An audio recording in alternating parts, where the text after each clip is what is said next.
गर है दुनिया की तलब जाहिद मकार समिल, गर है दुनिया की तलब जाहिद मकार समिल, दी है मतलूब तो इस तालिब दीदार से मिल। सलाम, नमस्ते, सत श्री अकाल। मैं हूं आपके साथ हर्षिता मिश्रा और आप देख रहे हैं टाइम्स मेल। हमारे तमाम दर्शकों को अंग्रेजों का नया साल मुबारक हो। वैसे भी इस वक्त पूरी दुनिया में अंग्रेजों ने कब्जा कर रखा है। यूनाइटेड नेशन से लेकर यूनाइटेड अरब तक हर जगह पर अंग्रेजों का बोलबाला है। दुनिया का कोई ऐसा देश नहीं है जिसे अंग्रेज अपने कंट्रोल में नहीं करना चाहते। पहले के दौर में इन लोगों ने अपनी फौज और कंपनियों के जरिए दुनिया पर कंट्रोल किया, पर अब इनकी पॉलिसी बदल चुकी है। अब ये दुनिया के किसी भी हिस्से में सीधे मिलिट्री दखल करने से बचते हैं।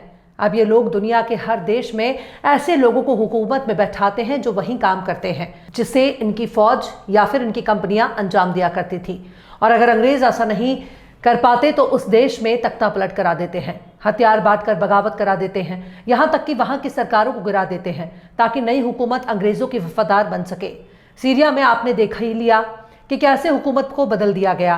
अब वहां पर अंग्रेजों का पिट्ठू बैठा दिया गया, ठीक वैसे जैसे यूक्रेन में बैठाया गया, ठीक वैसे जैसे लीबिया, मिस्र, जॉर्डन, कनाडा, फ्रांस, जर्मनी में बिठाया गया।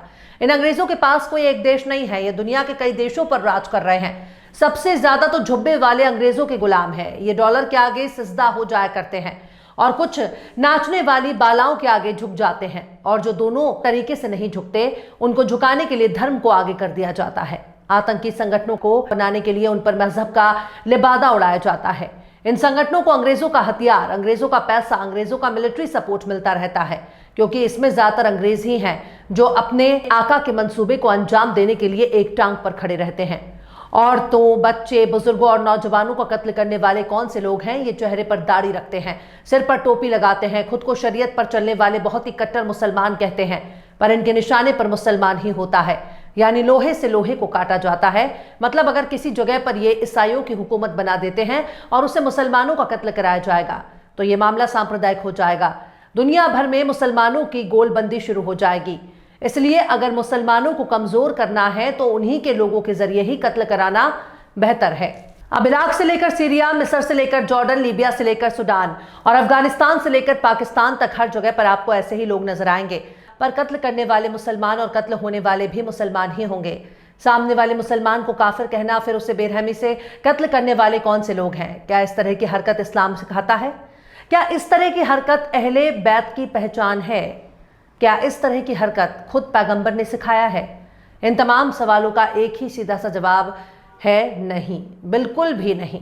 बल्कि इस तरह की हरकतों को अगर कोई मुसलमान बनकर अंजाम देता है तो इससे मुसलमानों का ही नुकसान होगा। इतिहास गवाह है कि आज तक जितने भी गैर मुस्लिमों ने कलमा पढ़ा है उन लोगों ने मुस्तफ़ा को पढ़ा है, उन लोगों ने यजीद नहीं पढ़ा, उन लोगों ने सिरत मोहम्मदी पर गहराई से अमल किया है, तब उन लोगों ने इस्लाम अपनाया।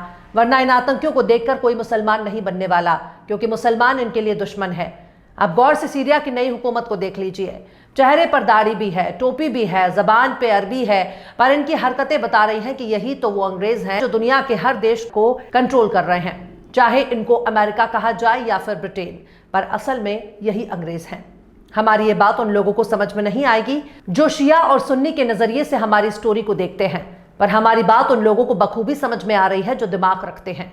इजराइल के साथ मिलकर अंग्रेजों ने सीरिया से बशारुल असद की हुकूमत को गिरा दिया। बशारुल असद एक जालिम तानाशाह था जिसने कई सालों तक सीरिया की आवाम पर जुल्म किया। अगर जुल्म नहीं करता तो जोलानी जैसे आतंकियों को सीरिया में दाखिल होने का मौका ही नहीं मिलता। सीरिया पर नई हुकूमत बनाने वाले गोलानी के दौर में इजराइल इस हद तक सीरिया में घुसता चला जा रहा है कि सीरिया में सरकारी इमारतों पर अब इजराइल की सेना कब्जा कर रही है।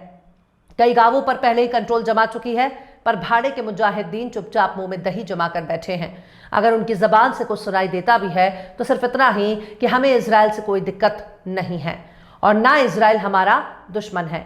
तो सवाल है कि आखिर इजराइल तुम्हारे खाला का बिटवा तो है नहीं, तो फिर इजराइल से इतनी मोहब्बत क्यों?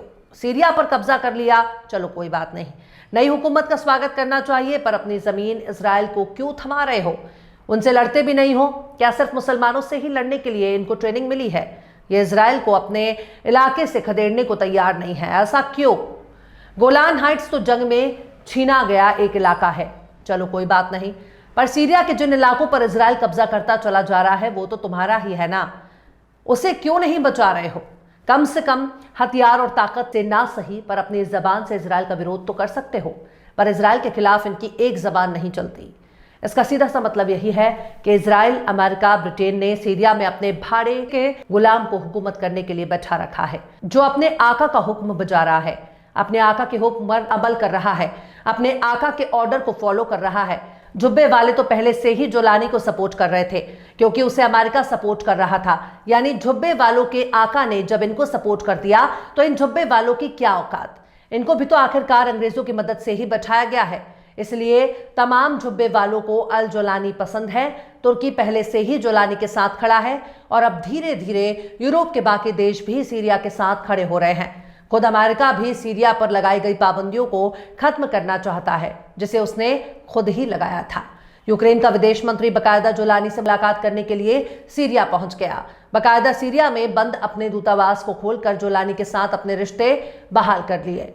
खुद यूक्रेन के राष्ट्रपति व्लादिमीर जेलेंस्की ने बताया है कि उन्होंने 500 टन यूक्रेनी गेहूं सीरिया भेजा है। वहीं कतर ने भी दिल खोलकर जोलानी की मदद की है। सीरिया में कतर ने हवाई जहाज से साजो सामान भेजा है। खुद सऊदी अरब भी जोलानी के साथ खड़ा है। जोलानी का विदेश मंत्री पहली बार सऊदी अरब का दौरा करने जा रहा है और यह दौरा सीरिया के नए विदेश मंत्री का पहला दौरा होगा।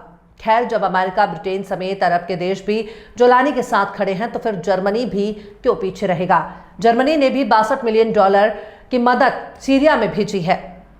एक वक्त था जब यूरोप और अमेरिका ने सीरिया में शांति के नाम पर 5 लाख से ज्यादा शामी लोगों को मौत के घाट उतार दिया, जो कि बिल्कुल आम लोग थे। उनके घर, मकान, दुकान को खंडर में तब्दील कर दिया। पर आज सीरिया के वही दुश्मन अब सीरिया की दिल खोलकर मदद कर रहे हैं। इसके पीछे की सिर्फ एक ही वजह है और वो है अमेरिका, जिसके पीछे पूरा का पूरा यूरोप अपना दुम हिलाता रहता है। यह संदेश दुनिया के तमाम देशों तक पहुंच चुका है कि जो भी अंग्रेजों की खिलाफत को कबूल नहीं करेगा, उसका सर धड़ से अलग कर दिया जाएगा और उसे गलत ठहराने की हिम्मत ना तो यूनाइटेड नेशन में है और ना ही ह्यूमन राइट में, क्योंकि वो सब कुछ तो अंग्रेजों का बनाया हुआ है। बहरहाल, चलते चलते आखिर में केसर उल जाफरी ने भी क्या खूब फरमाया है, दीवारों से मिलकर रोना अच्छा लगता है, दीवारों से मिलकर रोना अच्छा लगता है, हम भी पागल हो जाएंगे ऐसा लगता है। फिलहाल इस खबर में बस इतना ही। इस खबर को आप हमारे साथी शम्स तबरेज की कलम से सुन रहे थे। आपको कैसा लगा कमेंट बॉक्स में जरूर बताइए। वीडियो पसंद आए तो लाइक करें।